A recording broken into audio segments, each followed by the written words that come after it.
There are albums that change your taste, and then there's albums that change your life. For me, Make Sure They See My Face was both. Dropped in 2007 under the shadow of Pop's Platinum Machine, Kenna's sophomore LP sounds just as good and fresh today as it did when it was released 18 years ago. Let's talk about it.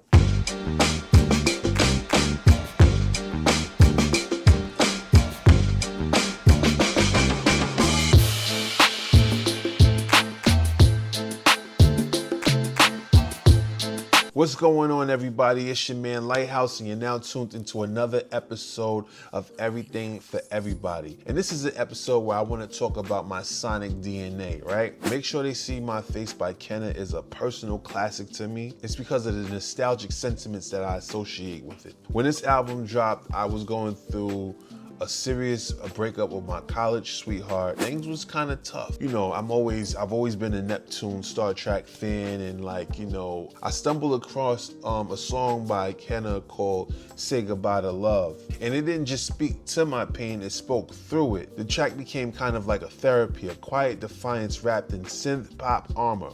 I was able to move past the pain of my relationship and focus on myself, and I attributed the recovery to this album, which is why it means so much to me. I remember like listening to this song and just having like tears during the chorus because I'm like working through it. I'm like, yo, I'm really saying goodbye to like the love that I had for Shorty, like at the degree that it was at, you know, like I was like devastated that we broke up because it was like, you know, you're young, you be thinking like shit's gonna last forever. I was like in my mid-20s, so I'm like, yeah, you know, we actually breaking up. It was hard for me, you know what I'm saying? But this album, this song in particular, Say Goodbye to Love, really helped me get through it. Also during that time, I had just found out that my mentor and big brother, Ice Pick Jay Jackson, was doing A&R at Star Trek. We met and had like a meeting in Harlem, and I was just speaking to him, and he was asking me what kind of music was I listening to, and I was telling him that I'm really into the Neptunes and NERD and everything, and that there's a guy named Kenna that's associated with them that is dropping a project, and he has a song I've been listening to it called Say Goodbye to Love. So he was like, oh, word? I work with Star Trek. I'm the A&R there. I was like, you're the A&R there? Like I had to like kind of contain myself because I was super excited. I was like, wow, this is my chance. Like, you know, it's like my big brother and he works with Pharrell and them. So I'm like, I'm hyped. So I'm like, oh, word? But I had to, you know, he was like super cool. So I couldn't like fan out and just act like corny about it. So I was just like, oh, word?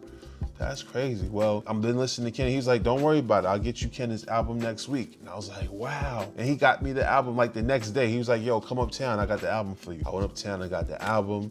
And because he was doing A&R, I asked him, I said, you know, is there any way possible where I can like possibly do A&R, or, you know, how can I get my start? And he gave me an assignment, and it was just like, you know, find some artists, get some songs, and put together like a CD. So essentially it was like find like artists and make like a compilation or a mixtape. So at this time, MySpace was out, so I went and found like a bunch of artists and, you know, asked them if I could use their music for free promotional CD or whatever, you know, and I wasn't gonna sell it. I mean, I could have pressed them. I think I pressed up some copies, but I'm not sure. Yeah, but anyway, I think I'd like put it on DatPiff or like one of those mixtape sites or whatever. But yeah, I released it, and it was called MySpace Top 8, and it was like about 8 different artists that, you know, was okay with me doing it, and they sent me like 2 to 3 songs, and I was able to like, you know, put some shit together and present it to him. And I sequenced everything, you know, I kind of mixed it, you know, adjusted the levels in like, you know, my DAW, digital audio workstation at the time, and I presented it to him,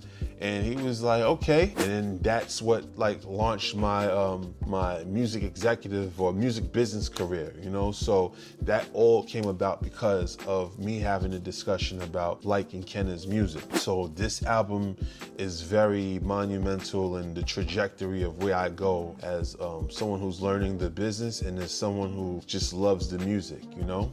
What made Make Sure They See My Face so transformative wasn't just its timing in my life, it was the music's fearless genre fusion. Kenna, the Ethiopian-born visionary, blurred lines between rock, funk, electronic, and pop music with a voice that sounded carefree and exciting. His tone tone, at times elusive and heavily new wave, added texture rather than confusion.